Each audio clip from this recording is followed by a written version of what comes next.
আজকে আমি আপনাকে একটা বক্তৃতা শুনাই ভাই। একজন বক্তা কি বলে, আপনার দেশে সাবে বরাত পালন করা হয়? হ্যাঁ, হয় না? আচ্ছা, আপনারা হয়তো ভাববেন যে না কি বলছে, আমি বক্তার বক্তৃতা শোনাচ্ছি। এই আপনার আদা মিনিট না, এ বলছে কি শুনুন।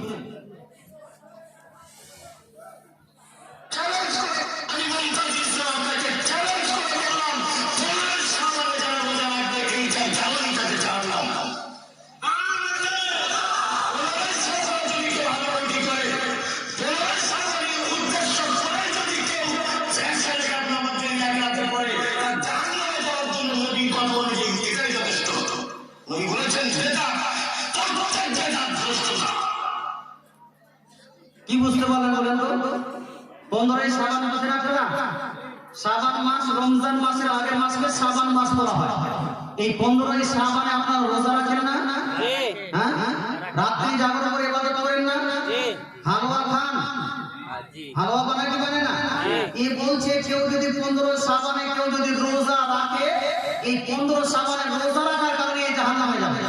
বলেন নাউজুবিল্লাহ, জোরে বলেন নাউজুবিল্লাহ। তার মানে হলো এর কথা মোতাবেক এই বক্তাকে আপনারা অনেকগুলো মানুষ চিনেন। হ্যাঁ, বর্তমান ভাইরাল বক্তা, কথা বুঝতে পারছেন? কি নামে? মমতাজুল ইসলাম। হ্যাঁ, একে আমি মমতাজি বলি। যাই হোক, ভাই ইসলামী বলছে কি, আরেকবার শোনা বুঝতে গেছে এই কথা। ইসলাম আপনাকে চ্যালেঞ্জ করে বললাম, তোমার সামনে যারা রোজা রাখবে এই জ্বালানিটাতে ছাড়লাম।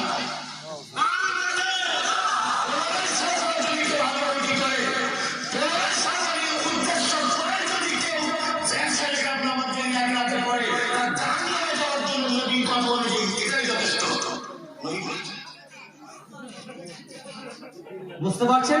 হ্যাঁ। আচ্ছা, কে শাবান মাসের 15 তারিখে রোজা রেখেছেন? হাত খাড়া করেন তো বাবা। শাবান মাসের 15 তারিখে কে রোজা রেখেছেন? হাত খাড়া করেন। তার মানে এর কথা মনে হতে আপনারা সবাই জানেন না। হ্যাঁ, কিন্তু এই বক্তাদের আজ বক্তৃতা শুনে বেশি উল্টা পাল্টা ওটপটা যারা আলোচনা করবে, এই বক্তৃতা শুনবে। আচ্ছা, আমরা শাবান মাসের 15 তারিখে রোজা রাখি। এই রোজা রাখার কথা কি কোনো মন্ত্রী বলেছে, বা কোনো মুন্সি বলেছে, কোনো মাস্টার বলেছে, কোনো ডাক্তার বলেছে, কোনো নায়ক বলেছে? মুসলমান এর কথা মতো এটা বেদাত, তার মানে এটা কোনো হাদিস নাই। কিন্তু আপনাকে আমি বলতে চাই, শাবান মাসের 15 তারিখ, এই 15 তারিখের রোজা রাখার কথা বর্তমানে কোনো ডাক্তার মাস্টার নায়ক অন্যায় বলেনি, বরং স্বয়ং আমার রাসূলুল্লাহ বলেছেন। জোরে বলে সুবহানাল্লাহ।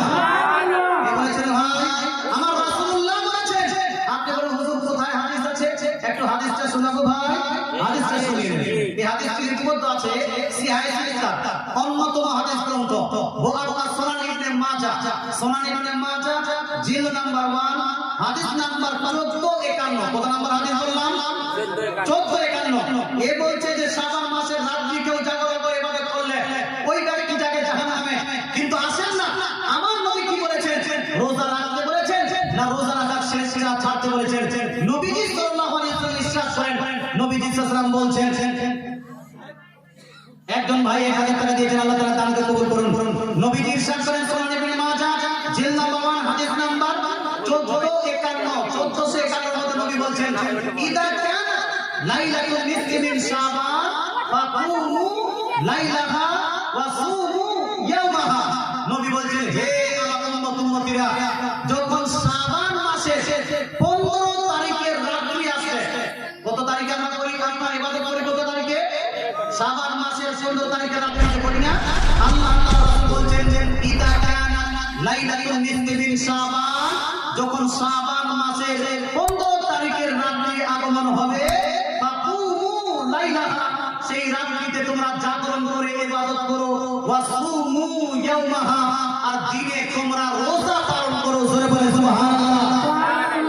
আমার নবী আপনার নবী বলছেন, শাবান মাসের 15 তারিখের রাত্রিতে জাগরণ করে তোমরা ইবাদত করো, আর দিনে তোমরা রোজা রাখো। নবী যদি বলেন এই শাবান মাসের 15 তারিখে তোমরা রোজা রাখো, গোটা দুনিয়ার মাস্টার ডাক্তার নায়ক অন্যায় যদি এই রোজা রাখাকে নিষেধ করে, আমরা কোন দিকে যাবো ভাই? নবীর দিকে না এই মাস্টার ডাক্তার মৌলভী মুন্সির দিকে? কোন দিকে ভাই?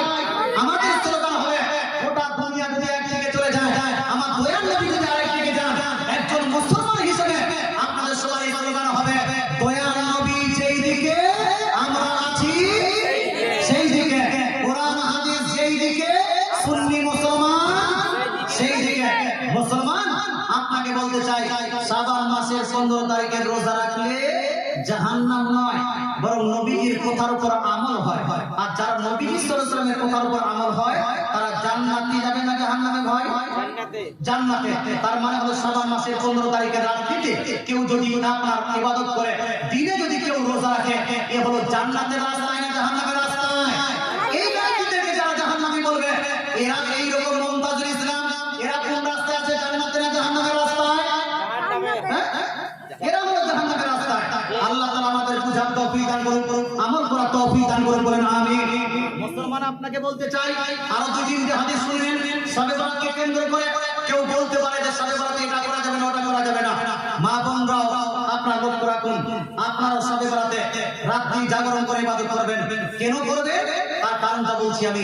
নবীজি ইরশাদ করেছেন, সুনান ইবনে মাজাহ জিলদ নম্বর 1 হাদিস নাম্বার 1451 এর মধ্যে নবী বলছেন, তোমরা শাবান মাসের 15 তারিখের রাত্রিতে তোমরা জাগরণ করে ইবাদত করো। কেন? কারণ সেই রাত্রিতে আল্লাহ তাআলা পৃথিবীবাসীদের প্রতি বিশেষ রহমতের দৃষ্টিতে তাকান এবং আল্লাহ তাআলা বলেন আলা মিন মুস্তাগফির ফাআগফির লাহু, আলা মুস্তারজিকুন ফাআরজুকাহু, আলা মুবতালান ফাওয়াফিয়াহু। আল্লাহ তাআলা সেই রাত্রিতে বলেন, আছো কোন এমন বান্দা যেই বান্দা আজকে রাত্রিতে আমার কাছে হাত তুলে আমার কাছে মাগফিরাত চাইবে, গুনাহ মাফের জন্য দোয়া করবে, আমি আল্লাহ তাকে মাফ করে দিব। আজকে রাত্রিতে কোন বান্দা যদি আমার কাছে হাত তুলে রিজিক চায়, ইনকাম হচ্ছে না, ইনকাম চায়, আল্লাহ বলছেন আমি তাকে রিজিকে ভরিয়ে দিব। আজকের রাত্রিতে কোন বান্দা যদি আমার কাছে মুসিবতে যদি কোন বান্দা পড়ে থাকে, সেই মুসিবতগ্রস্ত ব্যক্তি আজকের রাত্রিতে আমার দরবারে যদি দোয়া করে, আমি তার দোয়াকে কবুল করে তার মুসিবতকে পরিত্রাণ করে দিব। জোরে বলে সুবহানাল্লাহ। এই জন্য আল্লাহ রাসূল বলছেন তোমরা 15 শাবানে রোজা রাখা। কথা বুঝতে পারছেন? আর মৌলবি উল্টাই কথা বলে। এই জন্য আমাদের সুন্নি আলেমরা বলেন যে এই রকম মৌলবিকে সাপোর্ট করা যাবে না। এই মৌলবি আপনার ভাষণ শোনা যাবে না। যারা শরীয়তের বিরোধী কথা বলে, যারা শরীয়তের বিপক্ষে কথা বলে,